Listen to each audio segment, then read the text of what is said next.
அடியில லோ பட்ஜெட்ல பிளாட் பார்த்துட்டு இருக்கீங்களா? நம்ம கிரீஷ் ஹவுசிங் அண்ட் ப்ராப்பர்ட்டிஸ் உடைய மதர்லேண்ட் சைட் மட்டும் தான் உங்களுக்கு ஒரே ஆப்ஷன். வணக்கம் ஃப்ரெண்ட்ஸ், நான் ரேவதி, ஸ்ரீ கிரீஷ் ஹவுசிங் அண்ட் ப்ராப்பர்ட்டிஸ்ல இருந்து. நம்மளுடைய ப்ராஜெக்ட் வந்து எக்ஸாக்டா கூடுவாஞ்சேரி டு நெல்லிக்குப்பம் ரோட்ல, அதுவும் காயிராம்பேட்ல தாங்க அமைஞ்சிருக்கு. அதுவும் நம்ம சைட் அமைஞ்சிருக்கிறதே பாத்தீங்க அப்படின்னா கவர்மெண்ட் பஸ்ஸஸ், ஷார் ஆட்டோஸ் போற ஆன் ரோட்ல தான் நம்ம லே அவுட்டே லொக்கேட் ஆயிருக்கு. நம்ம சைட்டுக்கு டைரக்டா தாம்பரம், கூடுவாஞ்சேரி, பல்லாவரத்துல இருந்து பஸ்ஸஸ் ஃபெசிலிட்டிஸ் எல்லாமே, கவர்மெண்ட் பஸ் எல்லாமே அவைலபிளா இருக்கு. நம்ம சைட் வாசலே பாத்தீங்கன்னா பஸ் ஸ்டாப் தான். நம்ம ப்ராஜெக்ட் 50 ஏக்கர் கொண்ட மிகப்பெரிய மெகா டவுன்ஷிப்புங்க. நிறைய கஸ்டமர் நம்ம லே அவுட்ல வீடு கட்டி குடி வந்துட்டாங்க. நிறைய வீடு வந்து நம்ம சைட்ல வந்து கன்ஸ்ட்ரக்ஷன் ஒர்க் வேலையெல்லாம் நடந்துட்டு இருக்கு.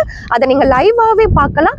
அது மட்டும் இல்லாம தை மாசம் நிறைய வீடு வந்து கட்ட போறோம். அதுக்கான பில்டிங் பிளான் அப்ரூவல் எல்லாமே வந்துருச்சு. நம்ம ப்ராஜெக்ட்ல இது வரைக்கும் ஃபேஸ் 6 வரைக்கும் நம்ம லான்ச் பண்ணிட்டோம். நம்ம 2023 ஜூன் மாசம் நாங்க ஃபேஸ் 1 வந்து லான்ச் பண்ணோம். ஒரு டோட்டலா ஒரு 10 ஏக்கர்ல 223 பிளாட் போட்டோம். அது கம்ப்ளீட்டா 1 மந்த்ல நம்ம சோல்ட் அவுட் பண்ணி நெக்ஸ்ட் நாங்க ஃபேஸ் 2 லான்ச் பண்ணோம். அதே முடிச்சுட்டு ஃபேஸ் 3, ஃபேஸ் 4, ஃபேஸ் 5. ஸோ இப்போ ஃபேஸ் 5 வரைக்கும் நம்ம கம்ப்ளீட்டா சோல்ட் அவுட் பண்ணி